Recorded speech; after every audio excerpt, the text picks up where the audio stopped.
हरे राम राम राम हरे हरे कृष्ण। हरे। हमने कल सुना था कि परीक्षित महाराज का कार्यक्रम, और इस श्लोक में अभी हम देखेंगे परीक्षित महाराज जो है उनका विवाह कैसे हुआ और उनके परिवार में कौन कौन लोग थे, उसके बारे में ये श्लोक में बताया गया है। और यहाँ पे जन्मेजय महाराज जो है उनके बारे में बताया गया है, और परीक्षित महाराज को कितने पुत्र थे, जन्मेजय महाराज को कितने पुत्र थे, उसके बारे में बताया गया है। तो यहाँ पे थोड़ी कथा आएगी तो मैं आपको बताऊंगा कैसे है, लेकिन उससे पहले हम तात्पर्य पढ़ेंगे। यहाँ पे बताया गया सह उत्तरस्य तनयाम, मतलब कि उसने राजा उत्तर की पुत्री, यहाँ पे तनयाम मतलब पुत्री, विवाह किया। किसने विवाह किया? हरे कृष्ण। किसने विवाह किया? राजा परीक्षित ने। तो परीक्षित की पत्नी का नाम क्या था? इरावती। अभी यहाँ पे जो बात बताई है कि उत्तरस्य मतलब हरे कृष्णा हरे कृष्णा हरे कृष्णा। यहाँ पे क्या बताया गया है कि भाई राजा परीक्षित ने जो विवाह किया वो किसके साथ किया? कि भाई हरे कृष्णा हरे कृष्णा हरे कृष्णा हरे कृष्णा।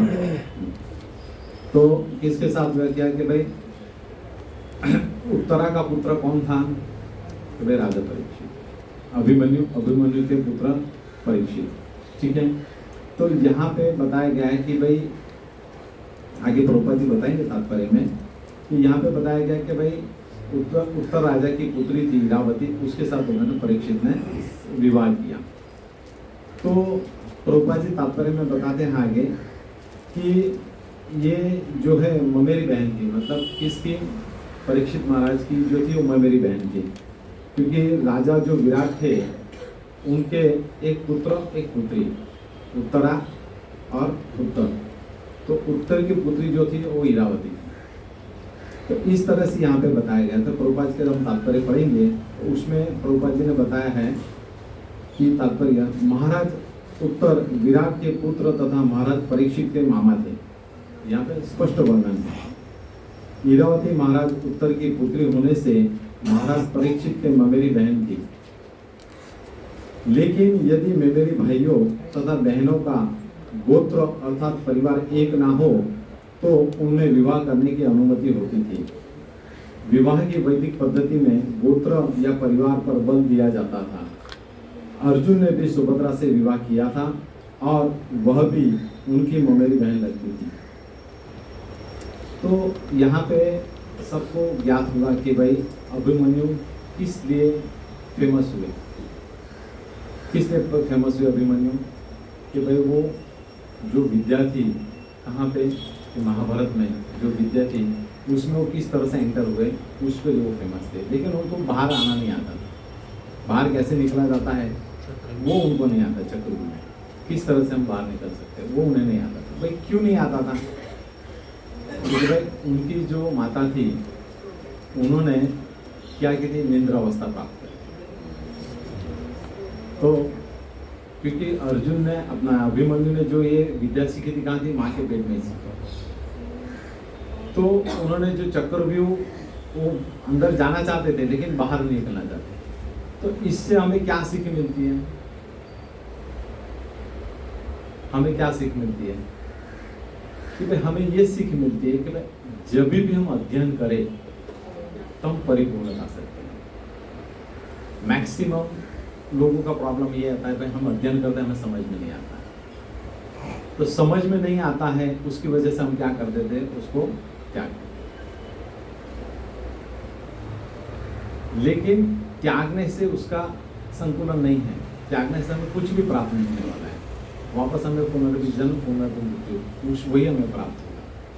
लेकिन आप भगवद गीता का 10वां अध्याय पढ़ेंगे, वहाँ पे भगवान ने बताया तेषानाम सतत युक्तानाम भजताम प्रीति पूर्वकम। ये जितने भी शास्त्र है वो किन्होंने रचना किए? जब ठाकुर जी ने इनकी रचना की है तो बुद्धि कौन देंगे? भाई कैसे देंगे बुद्धि? तेषानाम सतचित्तम। ये भौतिक जगत का ज्ञान नहीं है, ये आध्यात्मिक जगत ज्ञान। भौतिक जगत का ज्ञान क्या है? हम रट्टा लगा देंगे, आ जाएगा, हो जाएगा, 10th पास हो जाएंगे, 12th हो जाएंगे, भाई 5 साल के क्वेश्चंस सॉल्व कर लिए, थोड़ी बुद्धिमत्ता अच्छी है तो हो गए ग्रेजुएशन, प्रोफेशनल कोर्स कर लिया, कोचिंग कर ली। लेकिन ये आध्यात्मिक ज्ञान कैसे आएगा हमें? हमें भगवान की सेवा से। सेवा कोई भी प्रकार की हो सकती है, चाहे फूल सेवा हो, बुक डिस्ट्रीब्यूशन की सेवा हो, भगवान की माला की सेवा हो, सेंटर चलाने की सेवा हो, सेंटर में झाड़ू मारने, कोई भी भगवत सेवा। भगवान ऐसा कुछ नहीं बोला है कि नहीं हो, कोई भी सेवा, वाणी सेवा भी आप कर सकते हो, कोई भी सेवा हो।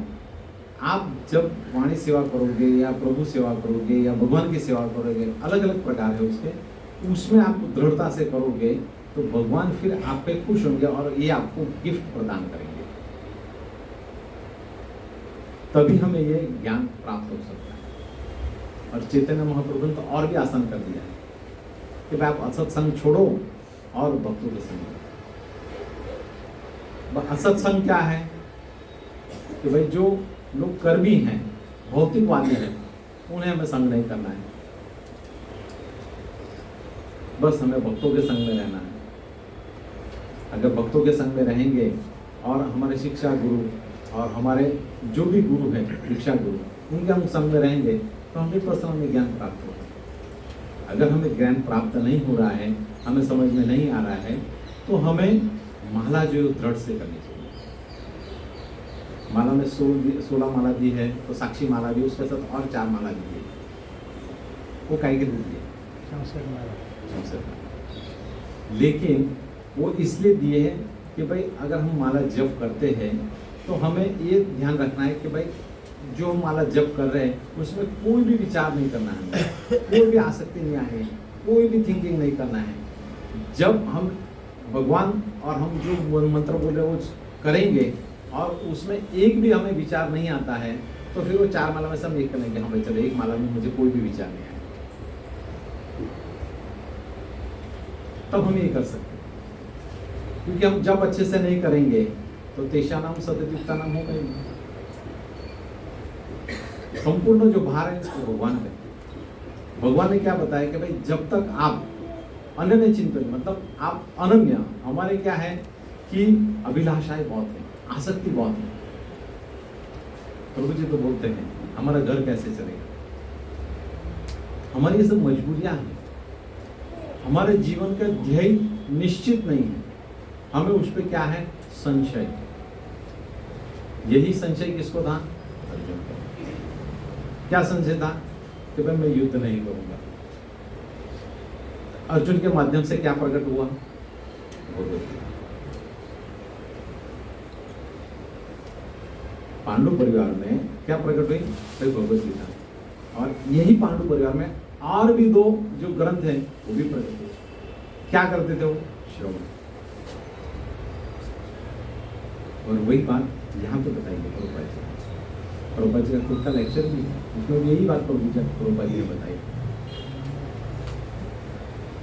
कि भाई जब तक हम श्रवण नहीं करेंगे अच्छे से और जब तक हम दृढ़ता से जप नहीं करेंगे तब तक हमें आध्यात्मिक ज्ञान प्राप्त नहीं होगा। और आध्यात्मिक ज्ञान की पहली सीढ़ी है सेवा। भगवान की अनन्य भाव से हम सेवा करेंगे तभी हम आध्यात्मिक ज्ञान प्राप्त होगा।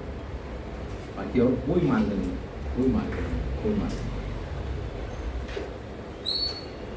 तो प्रभुपाद जी बताते हैं कि उन्होंने पूरी स्टोरी बताई है कि भाई दुर्योधन जो था उसकी इच्छा थी कि भाई पांडवों का नाश हो, तो उस इच्छा पूरी करने के लिए किसने प्रण लिया? अश्वत्थामा ने, कि भाई मैं पांडवों का नाश करूं। तो उसने रात्रि के समय में तीर चला के 5 पांडवों के पुत्र जो थे उनकी हत्या कर, और फिर दुर्योधन को भेजा कि देखो मैंने पांडवों का क्या है? नाश कर, उनको मार दिया।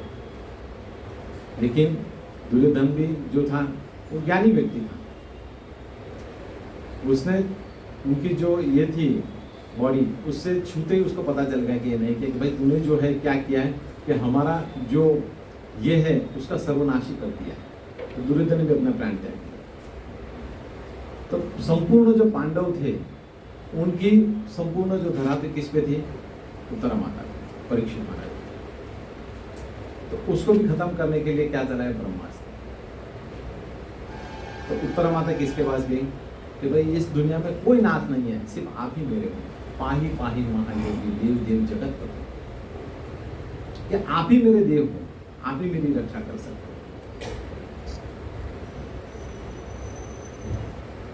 तो हम देखते हैं कि अभिमन्यु ने चक्रव्यूह में प्रवेश किया और प्रवेश करने के बाद वो क्या बाहर नहीं निकल पाए, अपना प्राण त्याग।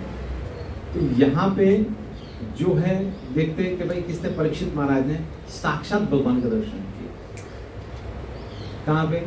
माँ के ऊपर। और पंच अपने तात्पर्य में बताते, आगे लिखा भी है और उनका इसमें भी बताया कि उनके माँ के पेट में उन्होंने ये किया। अभी ये ऐसा हुआ क्यों? ऐसा क्यों हुआ? उसका भी कुछ कारण होना चाहिए ना भाई। ऐसा इसलिए हो कि कर्म की गति नहीं आ रही और भगवान को ये करना था। और चौथे अध्याय में 17वें श्लोक में भगवान बताते हैं कि क्या कर्म करना चाहिए, क्या नहीं करना चाहिए। कर्मणा ही बोधव्य बोधव्य भी कर्मणा। भगवान चौथे अध्याय के 17वें श्लोक में बताए क्या करना है, क्या नहीं करना है। वहां पे 3 चीज पे भगवान ने फोकस किया है: कर्म, विकर्म और अकर्म।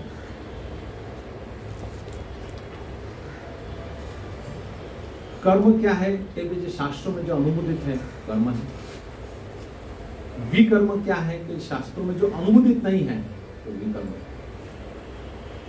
अकर्म क्या है? तो भाई जो भगवान की प्राप्ति के लिए जो करते हैं, भगवान की दृष्टि के लिए करते हैं, वो है अकर्म।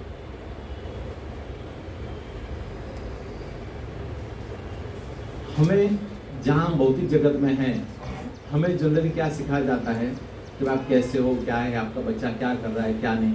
हम कोई भी ऐसे बताएंगे कि जीवन का लक्ष्य क्या होना चाहिए, आप क्या कर रहे हो, क्या नहीं, आपका बच्चा क्या पढ़ रहा है, आप कहाँ जा रहे हो, कितना कमा रहे हो। बस यही बातें होती भौतिक जगत की। हमारा अगर माइंड सेट करेंगे, देखेंगे तो उसमें 98% नहीं 99% प्रजल की बातें होगी।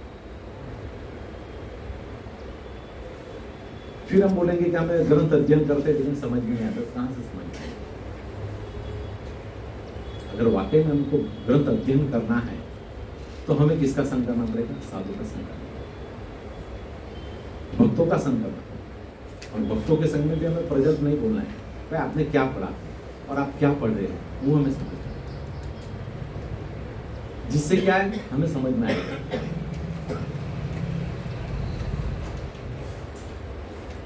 तो यहाँ पे ये बताया कि भाई कर्म की ज्ञाति जो है वो न्यारी है। तो उसकी वजह से अभिमन्यु महाराज जो है उन्होंने अपना प्राण त्याग दिया महाभारत युद्ध में। और महाभारत का युद्ध कितने दिन चला था? 18 दिन चला। और ये इसकी बात की जरूरत है। यहाँ पे परीक्षित महाराज जो है वो जो है उन्होंने अपना कैसे कार्यकलाप किया वो उसके बारे में बताया, उसके परिवार के बारे में बताया। हमने देखा कि अर्जुन महाराज की वजह से हमें भगवद गीता मिली और परीक्षित महाराज ने जो श्रवण किया उसकी वजह से हमें श्रीमद् भागवतम मिला।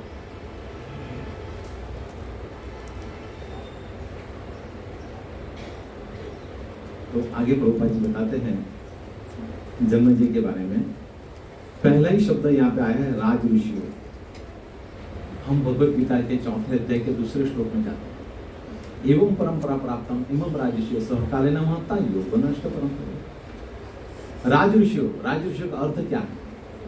कि भाई जो भक्त पारायण है, जिन्होंने अपना जीवन ही भगवान के लिए समर्पित कर दिया, उसे कहते हैं राजऋषि। तो राजऋषि कैसा होना चाहिए? राजा कैसा होना चाहिए? राजऋषि होना चाहिए, भगवत पारायण होना चाहिए। लेकिन भक्ति जगत में ऐसा सेटिंग है। प्रभुपाद जी बताते हैं कि भाई अगर राजा अध्ययन करता है और भागवतम का जानकार है तो अच्छे से राज चलेगा। लेकिन हर कोई व्यक्ति भौतिक जगत के पीछे, चकाचौंध के पीछे पागल है। यहाँ पे स्पष्ट वर्णन है कि राज ऋषि हो। क्यों? वो भगवत पारायण थे।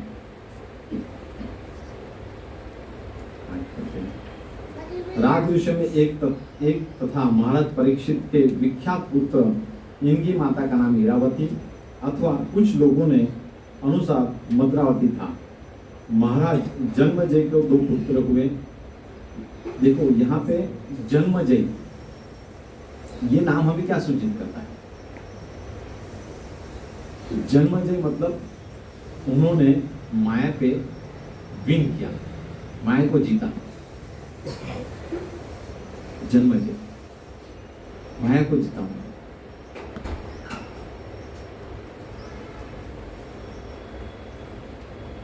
महाराज जन्मजय के 2 पुत्र हुए, जिनके नाम थे ज्ञातानिक तथा शंकुर्ण।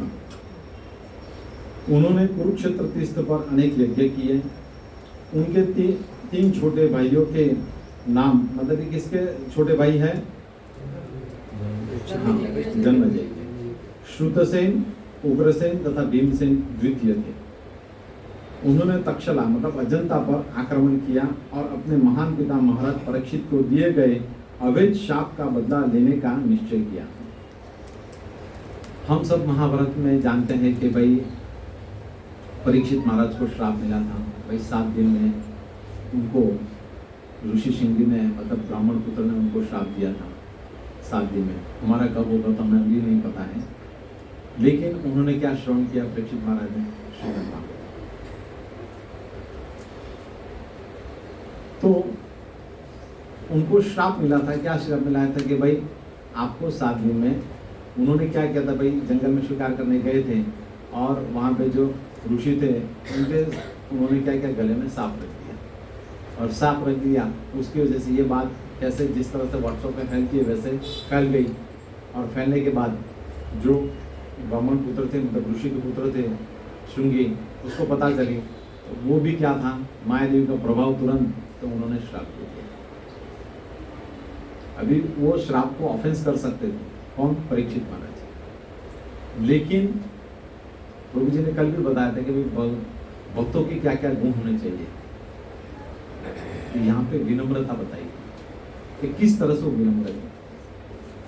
ऑफेंस कर सकते फिर भी उन्होंने एक्सेप्ट कर लिया। एक्सेप्ट करके उन्होंने श्रीमद् भागवतम का जो है श्रवण किया। तो यहाँ पे जो जन्मजय है उसको पता चला कि भाई मेरे जो पिताजी हैं उनको इस तरह से ऋषि ने श्राप दिया है और तक्षक नाग जो है उसने उनको काटा है और मेरे पिताजी जो है उसका ध्यान कर रहे हैं। तो जन्मजय जो है वो भी क्या थे? क्षत्रिय थे। एक क्षत्रिय है तो कैसे छोड़ेंगे? तो उन्होंने भी क्या किया, ब्राह्मण को बोला कि भाई हम ऐसा एक यज्ञ करेंगे जिससे क्या है कि सभी जितने इस ब्रह्मांड में या जितने यहाँ के सर्प है उनका नाश होगा। उन्होंने कौन सा यज्ञ किया? सर्प संत्र यज्ञ। तो उन्होंने बताया कि भाई यहाँ पे सर्प संत्र यज्ञ करेंगे और उन्होंने ब्राह्मण को बुलाया क्योंकि भगवत पारायण तो था ही। पूर्ण परिवार जो था पांडव वो सब क्या थे? भगवान के अनन्य भक्त थे। तो उन्होंने चालू किया यज्ञ, मंत्री आहुति देना चालू हुआ क्योंकि उस काल में ब्राह्मण भी अच्छे थे, शुद्ध थे और शुद्ध होने के बाद उनमें विद्वत्ता भी थी और उन्होंने वो यज्ञ के लिए जो चीज़ सामग्री चाहिए वो भी शुद्ध थी। तो चालू किया उन्होंने यज्ञ। यज्ञ चालू होते ही क्या हुआ कि जो सर्प थे, यज्ञ कहाँ हो रहा था? दिल्ली में, लेकिन अलग अलग राज्यों, अलग अलग देश, अलग अलग ब्रह्मांड से अलग अलग सर्प जो है वहाँ पे क्या होने लगे? विनष्ट होने लगे। तो ये जब होने लगा तो ये सब किसको पता चला? तक्षक को। तो तक्षक किसकी शरण में गया? इंद्र की। और इंद्र की शरण में गया और बोला कि भाई इंद्र मुझे बचा लेंगे। इंद्र की शरण में गया। तो जब काफी देर हुई, काफी सर्प का जो है विनष्ट हुए, तब उन्होंने बताया जन्मजय ने कि भाई कहाँ गए, अभी तक तक्षक क्यों नहीं आया? तो ब्राह्मणों ने दिव्य दृष्टि से देखा और उन्हें पता चला कि भाई जो तक्षक है वो किसकी शरण में है? इंद्र की शरण में। तो बोले इंद्र को भी इधर लाओ। तो बोला आप ऐसा मंत्र को उच्चारण करो, इतने शुद्धता से करो कि वो भी यहाँ आए। तो इंद्र का भी आसन जो है ना डगमग गया। तो इंद्र ने आसन छोड़ दिया, बाहर आ गया। और उन्हें जब आसन छोड़ के बाहर आ गए तो उन्हें लगा कि ऐसा ऐसा हो रहा है। तो धीरे धीरे धीरे आसन भी खींचा जा रहा था। हमारे पास भी ऐसा मंत्र है कि हमारा जो आसन है ना यहाँ पे नहीं, लेकिन भगवान की ओर जाएगा, भगवत धाम जाएगा। वो क्या है मंत्र? हरे कृष्णा कृष्णा कृष्णा हरे हरे, हरे राम राम राम हरे हरे।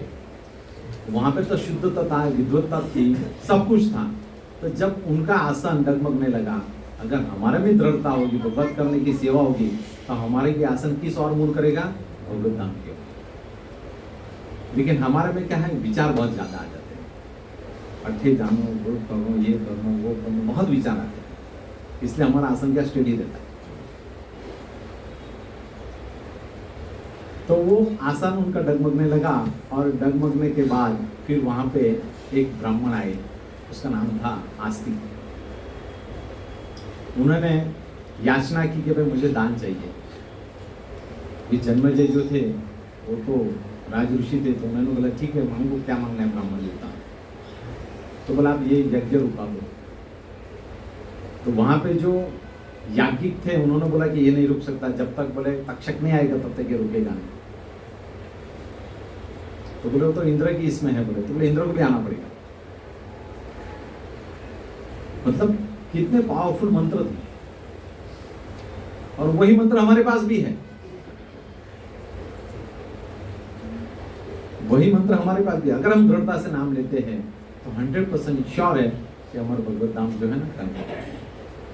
बस हमें क्या करना है? छोटा काम करना है, बस सेवा करना है। किसकी?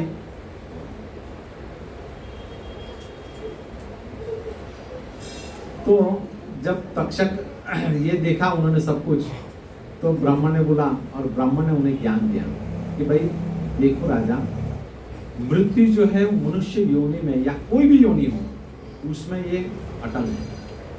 जो जन्मों का आता है उसका मृत्यु होना ही है। बोले आप आपका दादा का देख लो, उनकी भी मृत्यु हुई थी। जो भी व्यक्ति आता है उनकी मृत्यु निश्चित है। ये तो सिर्फ निमित्त मात्र है। तो निमित्त मात्र के लिए आप सर्व उनकी जो जाति है उनको क्यों इन्वेस्ट कर रहे हो? हर कोई व्यक्ति का मृत्यु निश्चित है।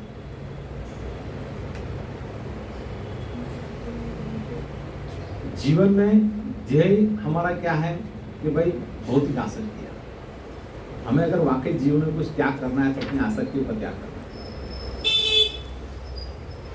हम शरीर के लिए कार्य करते हैं, और शरीर से क्या होता है कि भाई हमारा शरीर बना रहेगा, लेकिन ये शरीर आज नहीं तो कल ये विनष्ट होने वाला है। ये भाड़े का घर है, आज नहीं तो कल खाली करना है हमको। जिसकी चीज है उसको वापस लौटाना नहीं है। हम उसके लिए प्रयास करते हैं, लेकिन वाकई में हमारे जीवन का उद्देश्य क्या होना चाहिए? भगवत प्राप्ति। ये हमें कौन दे सकता है? हमारे गुरु दे सकते हैं, शिक्षा गुरु दे सकते हैं, और भगवत भक्त दे सकते हैं। कैसे दे सकते हैं? शास्त्र के माध्यम से, नाम जप के माध्यम से। हमारी विडंबना क्या है कि हम शास्त्र क्या करते हैं? रीडिंग करते हैं, पढ़ते हैं, अध्ययन नहीं करते। तो उसकी वजह से क्या होता है हमारा प्रॉब्लम कि भाई हम जो चाहते हैं वो नहीं होता है। फिर हम चाहते हैं कि भाई हमारे में दुख आते हैं। भगवान ने भगवद गीता में सब कुछ बता दे, तो कोई भी कर्म कर, सिर्फ अपने आप को मुझे सौंप दे, तेरे सब कर्म जो है ना वो अंडू कर दूंगा।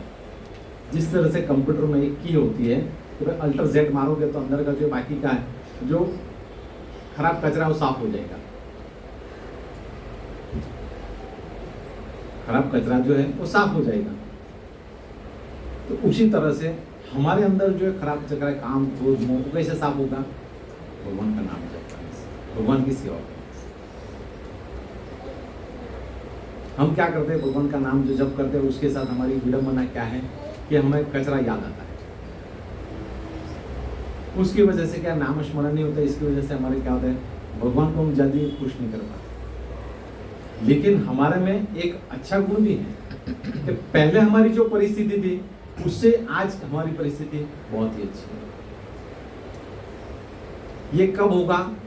धीरे धीरे, तुरंत नहीं होगा, धीरे धीरे धीरे धीरे इंप्रूवमेंट आएगा। इसलिए हमें उसमें क्या करना चाहिए? दृढ़ता लानी चाहिए, सेवा का हमें भाव होना चाहिए। जब तक हमारे में दृढ़ता नहीं आएगी, सेवा का भाव नहीं आएगा, तब तक ये आध्यात्मिक ज्ञान हमें प्रकट नहीं होगा। भगवान ने बताया 18 अध्याय के 66 श्लोक में, सर्वधर्मान परित्यज्य मामेकम शरण व्रज अहम तम सर्व पापेभ्यम मोक्षयिष्यामि। जब हम भगवत पारायण हो जाएंगे, अपने आप को ही भगवान को समर्पित कर देंगे, तो हमारे जितने भी कर्म है वो कौन ले लेंगे? भगवान। उसमें से जो विकर्म है उसका क्या करेंगे? भगवान अंजू मारेंगे।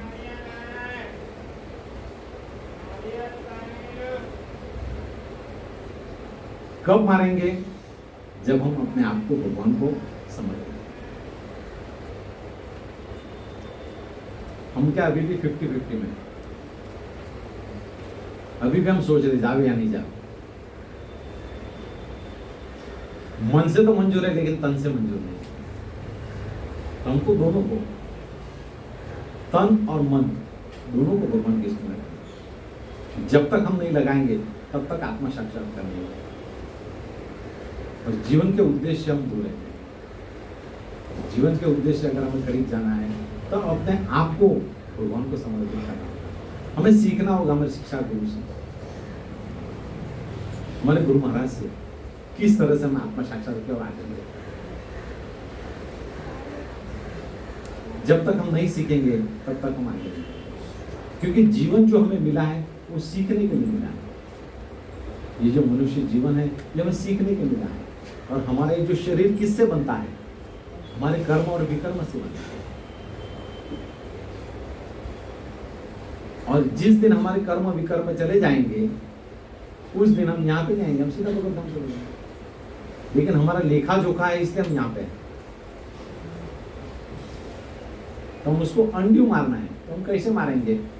हरे कृष्ण महामंत्र का जप करके, भगवत सेवा करके हम उसको अंड्यू मार सकते हैं, और कोई शॉर्टकट मार्ग नहीं।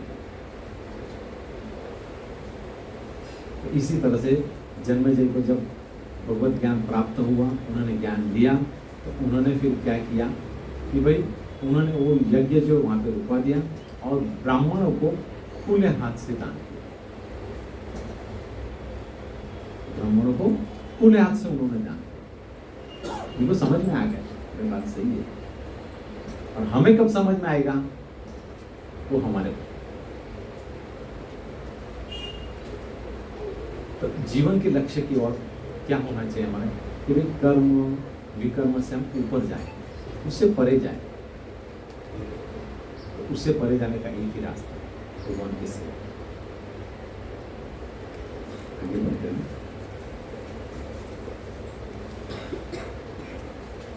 उन्होंने अपने पिता को डसने वाले तक्षक सहित सर्पों की संपूर्ण जाति को विनष्ट करने के हेतु सर्प यज्ञ किया, किंतु अनेक प्रभावशाली देवताओं तथा मुनियों ने आग्रह पर उन्होंने संपूर्ण सर्प जाति को विनष्ट करने का अपना निर्णय बदलना पड़ा।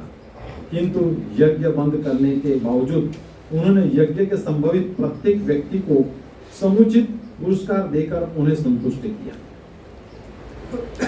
हमें मनुष्य जीवन मिला है, क्यों मिला है? आत्म साक्षात्कार के लिए। हमें भगवान ने गिफ्ट दिया है, क्या दिया है? आध्यात्मिक ज्ञान। हमें कब वो उसको हैंड कैश कर सकेंगे? भगवान की सेवा का, और कोई मार्ग नहीं। हमें जो जीवन मिला है ये भगवान की गिफ्ट है, और भगवान हमें जो ज्ञान दे रहे हैं वो भी गिफ्ट है। उसको हम हैंड कैश कब करेंगे? जब हम अपने आप को भगवान को समर्पित करेंगे। ऐसे बहुत राज ऋषि हो गए, भागवत में संपूर्ण कथा है, बहुत सारे राजाओं की जो अपने आप को समर्पित करते हैं। जब तक हम अपने आप को समर्पित नहीं करेंगे तब तक हम आध्यात्मिक ओर नहीं बढ़ेंगे। साक्षात्कार तो बहुत दूर है। इस उत्सव में महामुनि श्री व्यासदेव भी उपस्थित थे और उन्होंने स्वयं राजा के समक्ष कुरुक्षेत्र युद्ध का संपूर्ण वृत्तांत सुनाया। देखिए यहाँ पे उनके परिवार में व्यासदेव जो है वो भी वो यज्ञ में थे। अगर यहाँ पे हम बैठे तो यहाँ पे भी बहुत सारे देवी देवता बैठे, लेकिन हम उसको प्रत्यक्ष रूप से नहीं देख सकते। तो वहां पे व्यासदेव भी थे और आगे बताएंगे कि व्यासदेव ने क्या किया। आगे चलकर श्री व्यासदेव की आज्ञा से उनके शिष्य वैश्यपायन ने राजा को महाभारत सुनाया। देखिए पांडु पुत्रों जो हमने पहले क्या सुना था, अर्जुन महाराज की वजह से हमें क्या मिला, भगवद गीता। और परीक्षित महाराज की श्रवण करने से हमें क्या मिला, श्रीमद् भागवत। और यहाँ पे क्या बताया है कि भाई हमें वापस महाभारत मिला। मतलब पांडु परिवार की वजह से हमें 3 ग्रंथ मिले, भगवद गीता, भागवतम और महाभारत।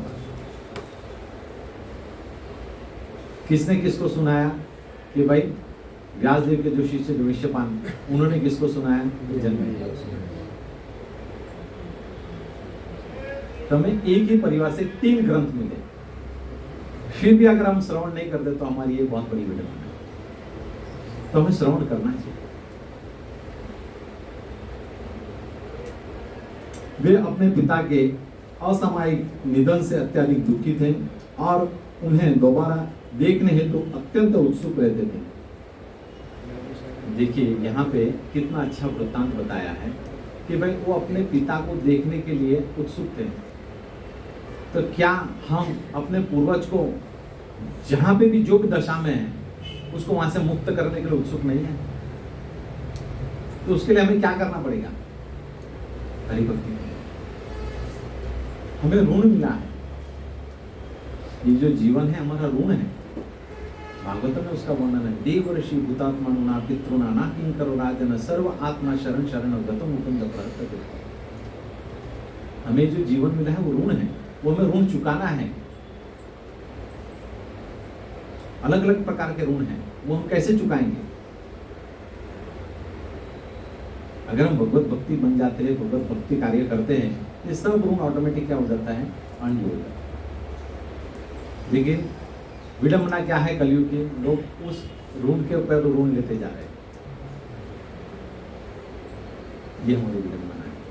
देखिए राज ऋषि जो राजा थे, उनकी इच्छा क्या थी, वो चाहते तो क्या मांगते भाई, भौतिक चीजें मांगते, लेकिन उन्होंने क्या मांगा, भाई मेरे जो पिताजी है उनको मुझे देखना है। क्यों देखना है कि भाई उनकी जो है मृत्यु बहुत शॉर्ट टर्म में असामयिक कारण से हो गई, तो मुझे उनको देखना है और उनकी पूजा करनी है। क्यों हमारे मन में नहीं आता है कि हमारे जो पूर्वज है उनको भी मुक्ति करें? क्या करना है? इन्होंने तो बहुत बड़ा यज्ञ किया था, हमें क्या करना है, नाम संकीर्तन के, उसके माध्यम से हम अपने आप को मुक्त करेंगे। लेकिन हम अपने आप को जब तक भगवान के शरण में नहीं सौंपेंगे तब तक मुक्ति तो दूर, आसक्ति है भगवान।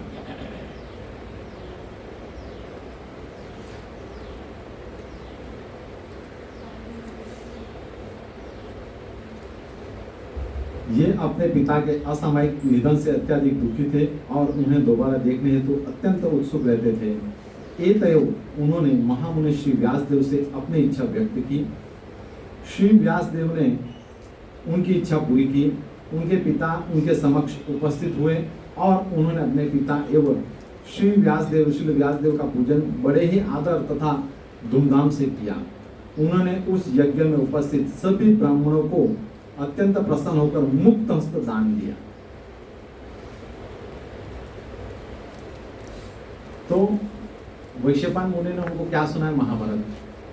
लेकिन ये जो महाभारत सुना है आज जो बाजार में अवेलेबल है हमारे पास ग्रंथ, वो वैश्यपायन मुनि द्वारा अवेलेबल महाभारत है। और वो क्या हमें सूचित करता है, धर्मनिष्ठ।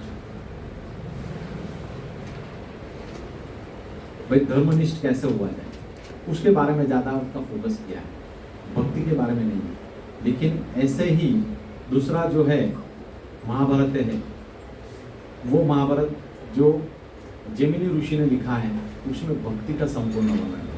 पहले उन्होंने ये सुना, उसके बाद उन्होंने जैमिनी ऋषि थ्रू उन्होंने महाभारत सुना, और वो महाभारत में क्या है, ये वृत्तांत अभी बाजार में अवेलेबल नहीं है, लेकिन एक बुक उसका है, वो उसमें संपूर्ण भक्ति के बारे में लिखा है। और यही राजा जो जन्मेजय है, उन्होंने कुछ प्रश्न पूछे महाभारत सुनने में, जिस तरह से परीक्षित महाराज ने प्रश्न पूछे उसका उत्तर हमें भागवत में मिलता है, उसी तरह से उन्होंने भी कुछ प्रश्न पूछे वो जन्मेजय भारत में।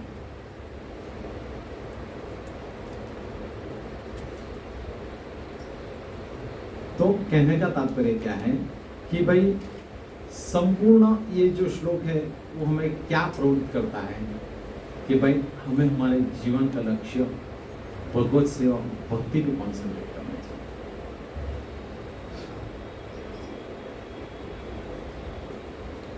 हमारा लक्ष्य क्या है, भौतिक चीजें, आसक्ति, शरीर से आसक्ति होगी, काम क्रोध नहीं होगा।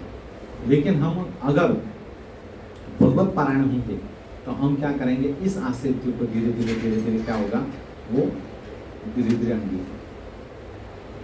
तुरंत नहीं होगी, टाइम लगेगा उसको, लेकिन हो जाएगा।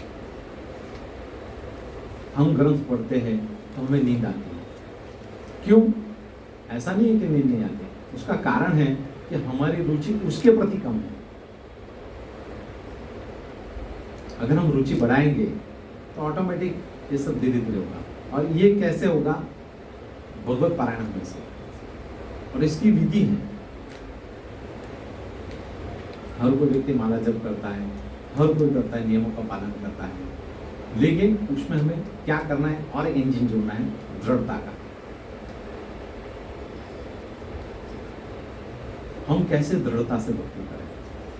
हम 16 माला करते हैं तो उसमें हमें एक काउंट करते हैं, अभी हम लिखेंगे वो नहीं होगा, पॉसिबल नहीं है कलयुग में, कौन इतना करेगा।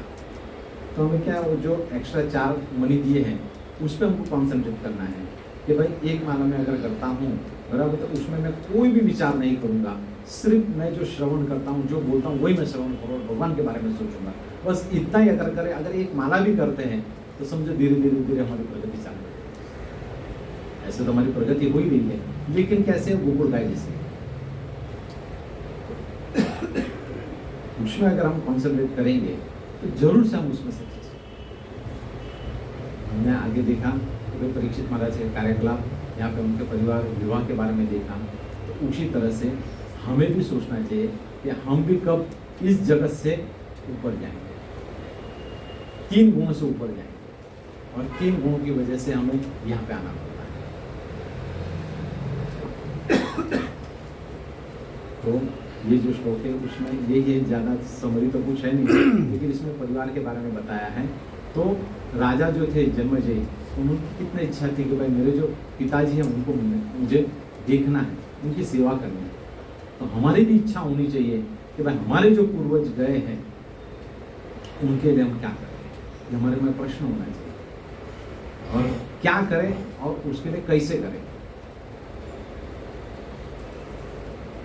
हमें जो हमारे शिक्षा गुरु ने जो हमें मार्ग दिया है उस पर हम और एक इंजन लगा दें दृढ़ता का, जिससे क्या है कि हमारे जो आसान जो मार्ग है वो प्रशस्त होगा। जिस तरह से जन्मेजय ने मार्ग प्रशस्त कर लिया शुद्ध ब्राह्मणों के माध्यम से, जब उन्हें ज्ञान प्राप्त हुआ तो उन्होंने वहीं पे जो है यज्ञ स्टॉप कर दिया। उसी तरह से हमें भी ज्ञान प्राप्त हुआ, इस भौतिक जगत का जो ज्ञान है उसको वहाँ स्टॉप करके आध्यात्मिक ज्ञान को हमें एंट्री दी।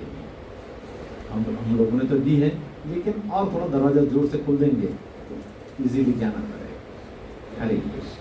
हरे कृष्ण। किसी कोई प्रश्न हो तो मैं प्रयास करूंगा, इतनी योग्यता तो है नहीं, लेकिन मैं प्रयास करूंगा। आस्तिक महामुनि उनकी वजह से सर्पों का जो यज्ञ में आहुति डालते थे वो बंद हो गया, तो उससे उन्होंने सर्पों ने आस्तिक मुनि से क्या मांगा? उसका वर्णन तो है नहीं, लेकिन वो यज्ञ स्टॉप हो गया। आगे जब जाएंगे तो आगे के श्लोकों में और आएगा। आज से प्रभु जी 60 साल पहले की मैं बात कर रहा हूँ, जब मैं छोटा था। मैं ज़्यादातर नैनीताल में बड़ा हुआ हूँ, तो उस गांव में सर्प ज़्यादा निकलते थे। तो उस गीता सब पढ़ चुके हैं, सब एक एक बार पढ़ चुके हैं गीता जी। दूसरा अध्याय तो सबने पढ़ लिया होगा। दूसरा अध्याय का हमने 13वां श्लोक लिया था आज संडे को, है ना? तो दीजिए मुझे बुक जरा। मैंने आज दिखा दिए ग्रुप में कि सब अपनी गीता जी लेके आइएगा।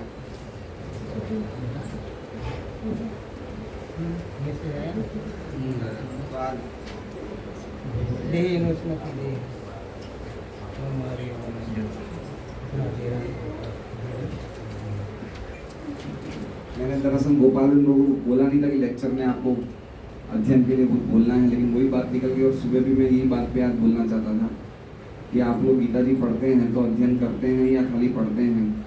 तो ये जो तात्पर्य है 2.13 में 2.13 में, उसमें आत्मा के एकात्मवाद का मायावादी सिद्धांत से एक पैराग्राफ शुरू होता है। तात्पर्य में जो तीसरा पैराग्राफ है, देखा, आत्मा के एकात्मवाद का मायावादी सिद्धांत, और आखिर तक जो क्या कहते हैं, जहाँ पे वो तात्पर्य पूरा हो रहा है, अर्जुन रूपी जीव से श्रेष्ठ है। ये पूरा आपको समझ में आ गया? ये तात्पर्य का आधा हिस्सा आपको समझ में आया नहीं आया? अगर समझ में आया तो मुझे समझा दीजिए, और नहीं आया तो मैं कल तक टाइम देता हूँ, आप कल तक मुझे समझा दीजिएगा, क्योंकि आप सब एक बार पढ़ तो चुके ही हैं। सही बात है। अगर आपको अभी पढ़ लीजिए, 2 मिनट 3 मिनट लगेंगे पढ़ने में, अगर अभी पढ़ के समझा सकते हैं तो अभी समझा दीजिए।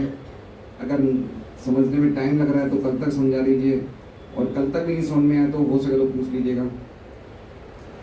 3 ऑप्शन बताएं, या तो अभी समझा दीजिए, या कल तक समझ के बता दीजिए, या फिर कल तक भी नहीं समझे तो मेरे से पूछ लीजिएगा, या कोई भी सीनियर डिवोटी से पूछ लीजिएगा।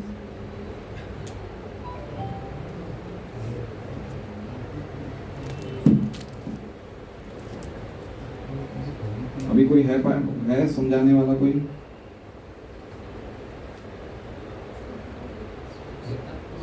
आत्मा और परमात्मा कभी भी एक नहीं हो सकते, और आत्मा को कभी भी अलग अलग नहीं किया जा सकता। ये एकात्मवाद अलग है कि आत्मा के अलग अलग हल्के अलग अलग है, ऐसा बताते हैं। हाँ, लेकिन इस श्लोक में क्यों चर्चा करी प्रभुपाद ने तात्पर्य में?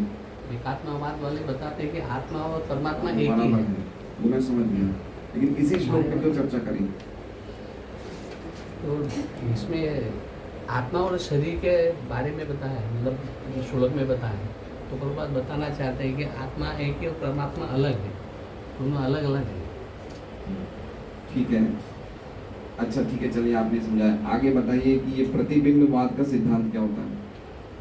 परमात्मा पर प्रतिबिंबवाद का सिद्धांत विवृत किया जा सकता है। पढ़ा ही आपने? आत्मा के एकात्मवाद के बाद 5, 6, 7, 8 लाइनों के बाद लिखा है, इंग्लिश में लिखा है थियरी ऑफ रिफ्लेक्शन।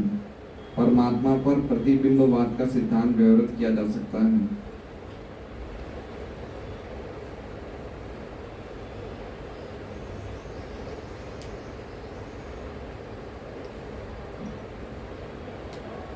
देखिए, ये गीता जी क्या है? गीता जी भक्ति के अलावा और कुछ नहीं है।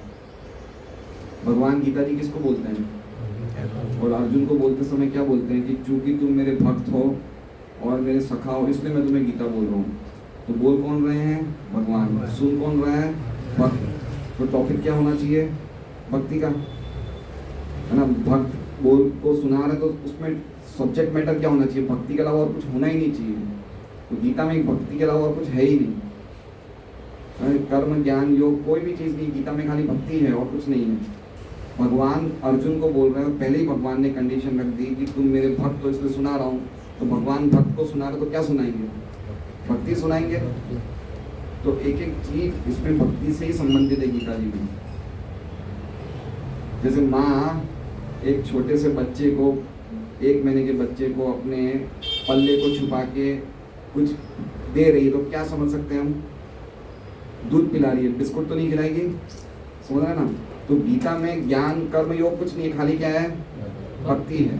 तो ये जो समझने जैसा मैंने जो आपको बोल रहा हूँ कि ये अगर हम समझेंगे तो और ज़्यादा भक्ति में दृढ़ होंगे कि परमात्मा पे प्रतिबिंबवाद का सिद्धांत क्या होता है।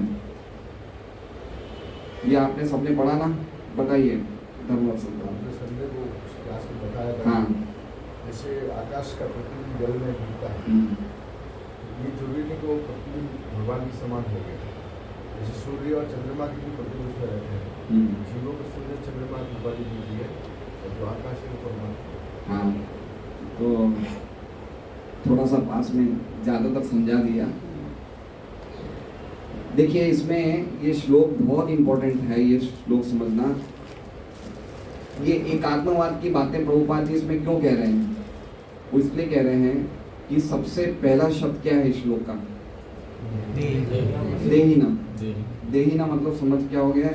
देहिना सिंगुलर फॉर्म में, सिंगुलर फॉर्म समझ रहे हैं?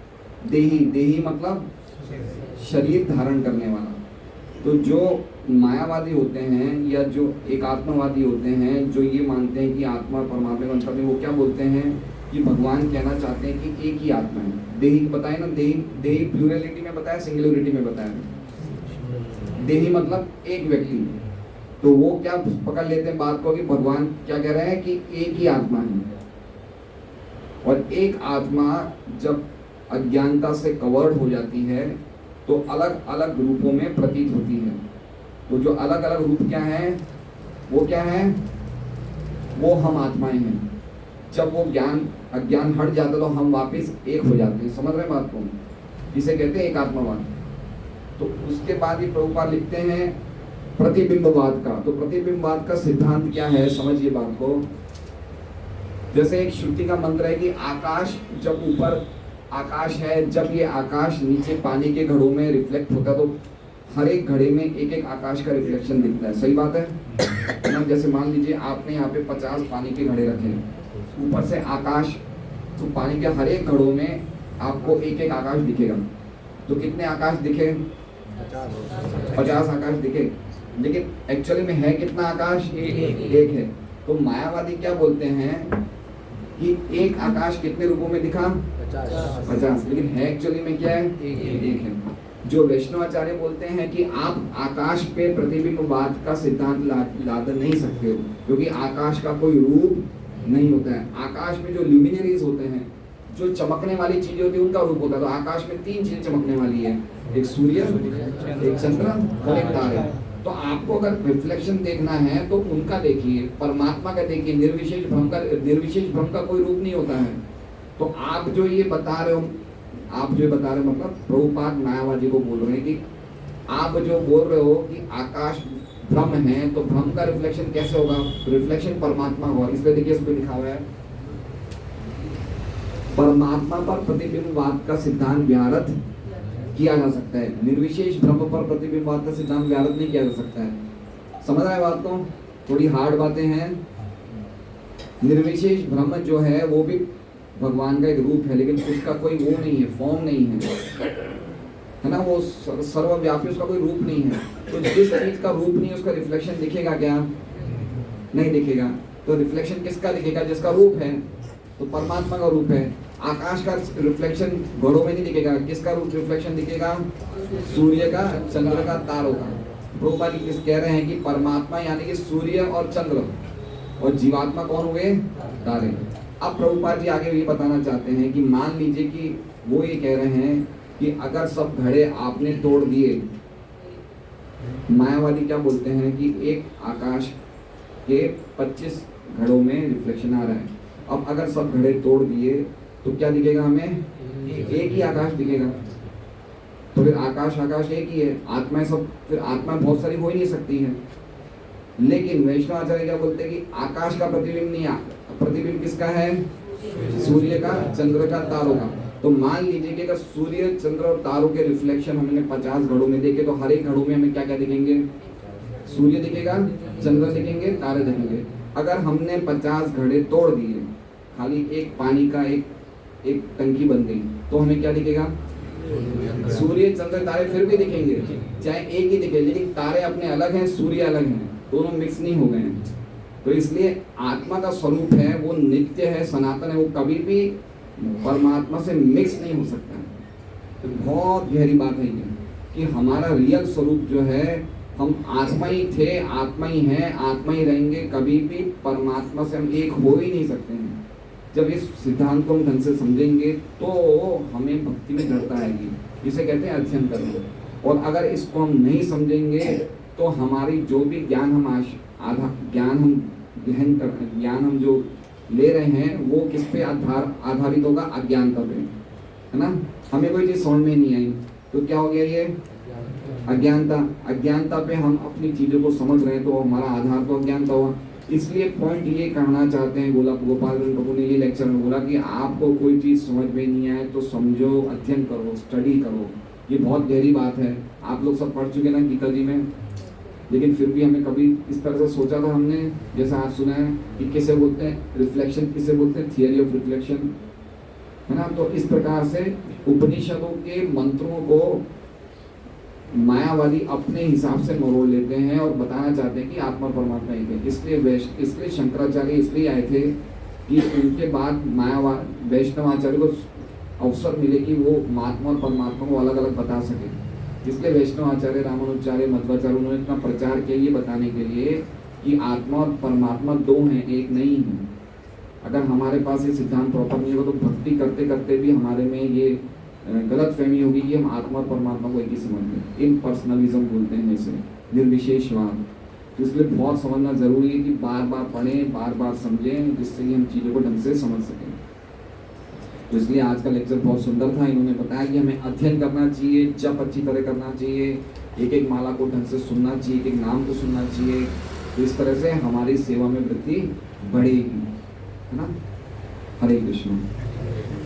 निर्विशेष ब्रह्म में ब्रह्म ज्योति है। निर्विशेष ब्रह्म, हाँ, निर्विशेष ब्रह्म मतलब जिसका कोई रूप नहीं है, ब्रह्म ज्योति।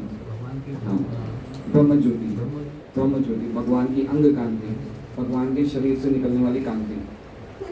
आज का प्रसाद उर्मिला माता जी की तरफ से है और गौर दामोदर प्रभु की तरफ से है। नाम तो खाली उर्मिला माता जी का लिखा था, लेकिन फिर भी गौर दामोदर प्रभु का नाम ले रहा हूँ मैं साथ में। हरे कृष्ण हरे कृष्णा कृष्णा कृष्णा हरे हरे, हरे राम राम राम हरे।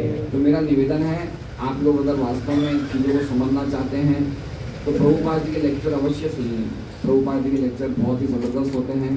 पर्टिकुलरली जो उनके वैकुंठ वाणी हम लोगों ने एक हमारे भक्तों ने निकाली, प्रभुपाद जी के इंग्लिश के सब लेक्चर हैं। जो इंग्लिश समझ सकता है वो इंग्लिश में सुने। अभी हम प्रयास कर रहे हैं उन्हीं लेक्चर को वापस हिंदी में ट्रांसलेट करने के। कुछ लेक्चर हुए भी हैं, धीरे धीरे हिंदी में भी आ जाएंगे, लेकिन बहुत स्ट्रॉन्ग लेक्चर है प्रभुपाद के। और जितना ज़्यादा हम अपने गुरु से श्रवण करेंगे तब हम चीज़ों को ढंग से समझ पाएंगे। इसलिए मेरा निवेदन है कि आप लोग गंभीरता लाइए श्रवण में, अध्ययन में, तो हमारी जो भक्ति है उसमें गंभीरता आएगी। हरे कृष्ण।